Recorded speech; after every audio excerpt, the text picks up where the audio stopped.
बोलो विष्णु भगवान की जय। 33वां अध्याय। पृथु बोले, हे महाभाग, अब आप कार्तिक उद्यापन की विधि के विषय में बताइए। आप सर्वज्ञ हैं, आपके अतिरिक्त हम किससे पूछें।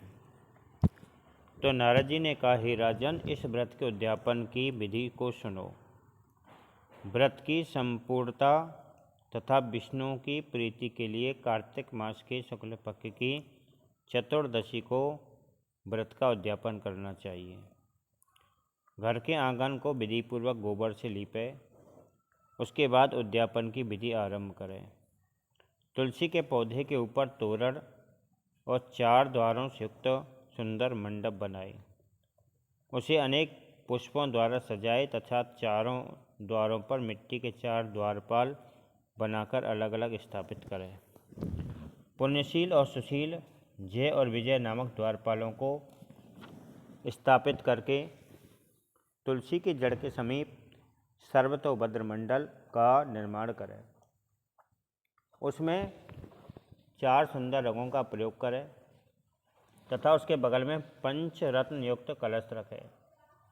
उस पर नारियल रखकर स्वस्ति वाचन करें। फिर गणेश आदि देवताओं का पूजन करें। तदुपरांत शंख चक्र गदाधारी तथा कौशिक पीत वस्त्रों से युक्त लक्ष्मी सहित में विष्णु भगवान की पूजा करें। व्रती को मंडप में इंद्र आदि लोकपालों की पूजा भी करनी चाहिए।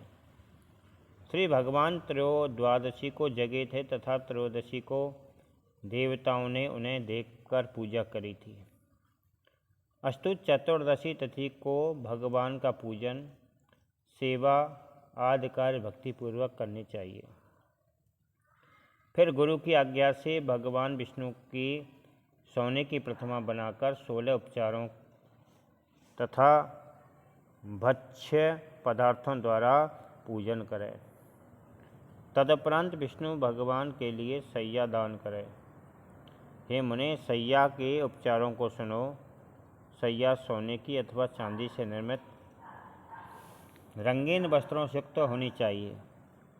सैया के ऊपरी वस्त्र रेशमी धागों से निर्मित हों तथा सैया के ऊपर रुई का गोटा गद्दा होना चाहिए। गद्दे के ऊपर सफ़ेद शुभ निर्मल चादर बिछानी चाहिए। सिरोभाग में तकिया, उत्तरीय तथा पटका रखना चाहिए। सैया के बगल में जो वस्तुएं रखी जानी चाहिए उनके नाम सुनो। आसन, दुपट्टा, छाता, दीपक, बड़ा दर्पण, केशोत्पाटन साधन, अंजन, सलाई, केश शोधन, कैंची, छुरा, छुरी, कलावा, सिंदूर, कुमकुम, लौंग, इलायची, कस्तूरी, गुरुचन, काजल, अलकतक, गंधोदक, बिंदी और गंध द्रव्य, जो कुछ स्वयं को प्रिय हो तथा जिसे स्वयं प्रयोग में लाया जाता हो, ऐसे सभी वक्ष्य तथा भोज्य पदार्थ आदि भी सैया दान के अंग कहे गए हैं। विष्णु के लिए सब वस्तुओं से युक्त सुंदर सैया देनी चाहिए। कार्तिक मास में विष्णु भगवान का नाम राधा दामोदर होता है। राधा दामोदर की प्रीति के लिए कार्तिक मास में ब्राह्मण दंपत्ति की पूजा करके ब्राह्मणी को वस्त्र, आभूषण, उत्तरीय कंचुकी तथा अधो वस्त्र के साथ में जूते भी दें। गरम ऊनी कंचुकी, शोभाप्रद रेशमी वस्त्र, ऊनी वस्त्र, कंघा वस्त्र दें। पुरुष को पूर्वोक्त वस्त्रादि दें। स्त्री और पुरुष दोनों को आभूषण आदि वस्तुएं राधा दामोदर की प्रीति के लिए कार्तिक मास में देनी चाहिए। स्वर्ण, रौप्य, ताम, पीतल, कांसा तथा लोहे के बर्तनों को भी देना चाहिए। हे राजन, भीष्म व्रत की समाप्ति पर व्रती मनुष्यों को चांदी के दीपक में सोने की बत्ती डालकर दान करना चाहिए।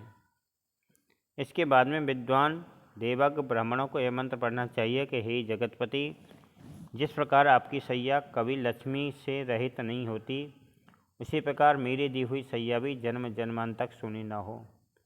इसके बाद में तिल और खीर से हवन करें। विष्णु भगवान की प्रसन्नता तथा कात्यायनी देवी की शांति के लिए क्रमशः आहुति दें। सभी देवताओं के लिए अलग अलग आहुति देकर यथाशक्ति दक्षिणा देकर प्रणाम करें। फिर देवता तथा तुलसी के पुनः अर्चना करके विधिपूर्वक कपिला गाय का पूजन करना चाहिए। उपदेशक गुरु को उसकी पत्नी सहित में वस्त्र अलंकार आदि देकर पूजे तथा क्षमा मांगते हुए यह कहे कि हे गुरु, आपकी कृपा से भगवान विष्णु मुझ पर प्रसन्न हो तथा इस व्रत से मुझे 7 जन्मों के पापों से मुक्ति मिले, मेरी संतानें जीवित बनी रहें तथा इस पूजा के कारण मेरे सभी मनोरथ सफल हों। देहांत के बाद में मुझे अति दुर्लभ विष्णु लोक की प्रीति हो तथा करोड़ों तीर्थों के समान मेरा पुण्य दिन प्रतिदिन बढ़ता रहे। चतुर्दशी की रात्रि को 30 ब्राह्मणों को उनकी पत्नियों सहित में अथवा अपनी शक्ति के अनुसार केवल एक को ही निमंत्रण दें। पूर्णमासी को प्रातःकाल श्री विष्णु भगवान की पूजा करने के बाद में क्षमा याचना सहित में उन ब्राह्मणों को भोजन कराने के बाद में विदा करें। इसके बाद में व्रती मनुष्यों को चाहिए कि वह गुरु की पूजा करके उन्हें गाय का दान करें। तदुपरांत तिल तथा खीर से हवन करें। फिर परम तेजस्वी भगवान विष्णु की प्रीति के लिए ब्राह्मणों को दामोदर तथा उसकी पत्नी को राधिका नाम कर कार्तिक मास में पूजन और वस्त्र अलंकार तथा भोजन प्रदान करें।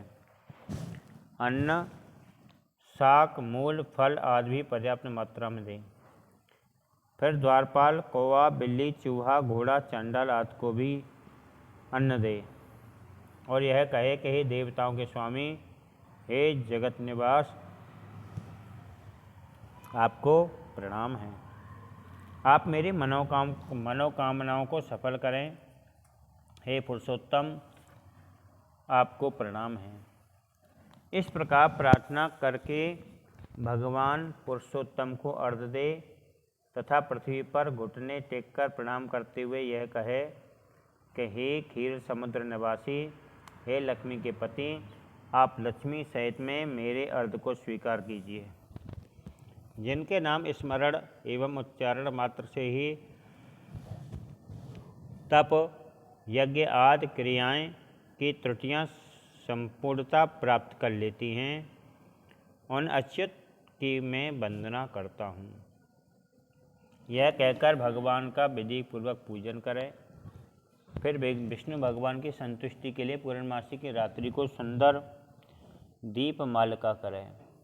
जो व्यक्ति ऐसा करता है उसे सभी फल प्राप्त होते हैं। व्रती मनुष्यों को चाहिए कि वह ब्राह्मणों को खीर आदि का भोजन कराए तथा दक्षिणा दें। इस दिन गाय दान करने का अक्षय फल मिलता है। फिर मित्रों और गुरुजनों के साथ में स्वयं भी भोजन करें। कार्तिक तथा माघ मास में व्रत की यही विधि है।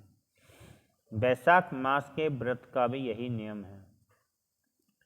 नारद जी बोले कि जो मनुष्य कार्तिक मास में इस विधि के अनुसार व्रत करता है वह सब पापों से मुक्त होकर विष्णु सानिध्य प्राप्त करता है। सभी व्रत, तीर्थ तथा दानों से जो फल मिलता है उसका करोड़ों गुना फल विधि पूर्वक किए गए कार्तिक मास के व्रत से मिल जाता है। जो विष्णु भक्ति परायण लोग कार्तिक का व्रत करते हैं वे धन्य हैं, उनकी पूजा सफल होती है। कार्तिक व्रत करने वाले मनुष्यों के सभी पाप तुरंत नष्ट हो जाते हैं। इस व्रत के नियमों को जो मनुष्य भक्ति पूर्वक सुनता है अथवा वैष्णवों के समक्ष कहता है उसे भी विधि पूर्वक व्रत के आचरण का फल प्राप्त होता है तथा उसे देखने वाले के भी सब पाप नष्ट हो जाते हैं। बोलो विष्णु भगवान की जय।